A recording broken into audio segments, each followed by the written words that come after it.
사랑의 아버지 하나님, 오늘도 이 아침에 주님께서 함께 해주심으로 말씀 속에서 또 하루를 시작합니다. 주님, 저희들의 마음에 임재해 주심으로 주님의 말씀 가운데서 감화를 얻고 우리들의 삶에 그 말씀을 적용함으로 저희들의 성품이 변화될 수 있도록 주님 인도하여 주시옵소서.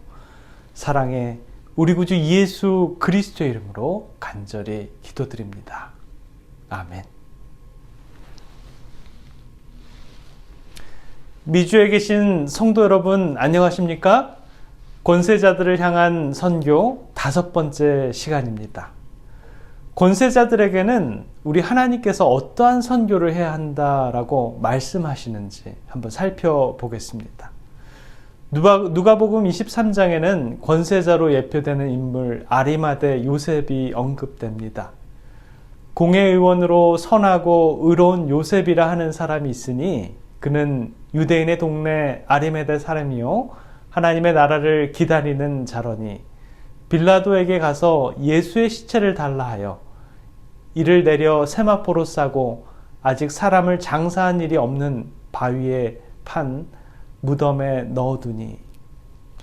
아리마대 요셉은 공회의원이었다라고 합니다. 유대인의 이 사내에 들린 공회는 입법권과 사법권을 함께 가진 정말 막강한 기관이었다라고 하는데요. 약 71명으로 구성되었는데 대제사장이 의장이 되고 24반열 제사장의 장들과 서기관들 또 장로들로 구성되어 있습니다. 한 나라를 대표하고 모든 행정을 관할하는 권세자들이죠. 그뿐만 아니라 그는 이 선하고 의로운 사람이었다라고 합니다.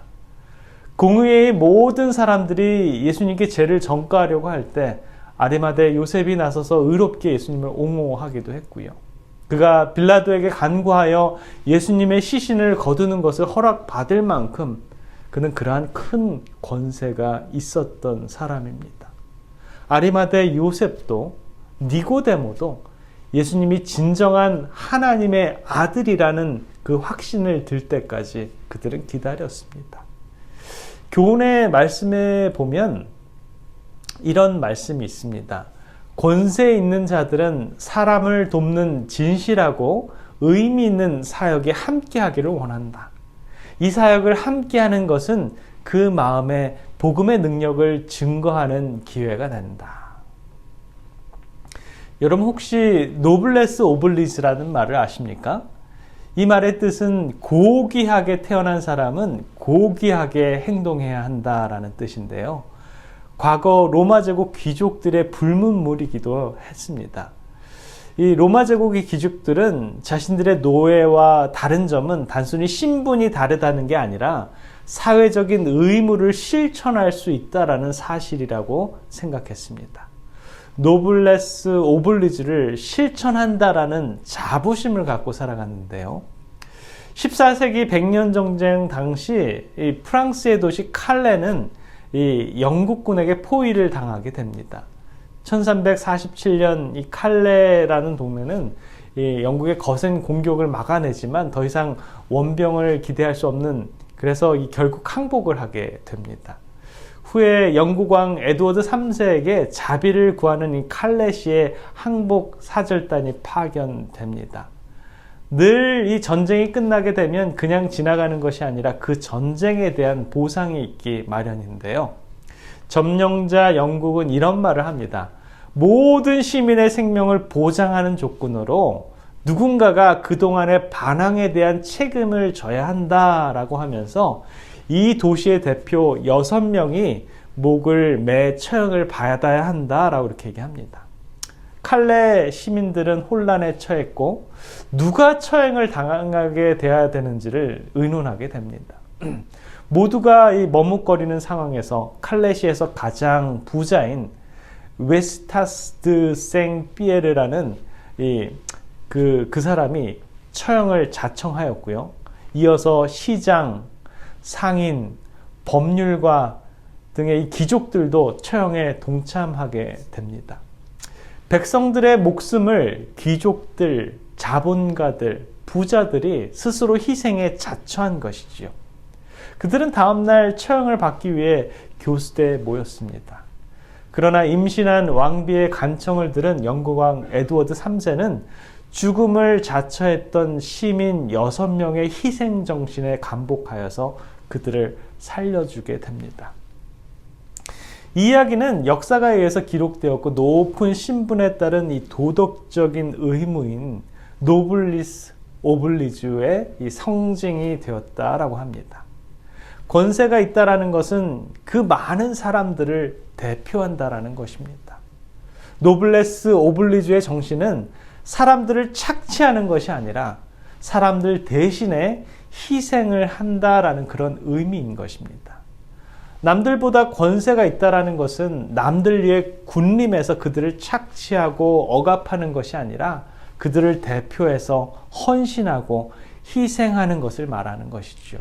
그리고 이러한 노블레스 오블리지의 정신은 자신을 바쳐서 당신의 백성들을 구하는 그리스도의 희생 정신을 드러내는 그러한 사상이기도 합니다. 어쩌면 이러한 정신을 가진 올바른 권력자들이 이 복음의 자희생 정신이 더 가까운 삶을 살고 있을지도 모릅니다.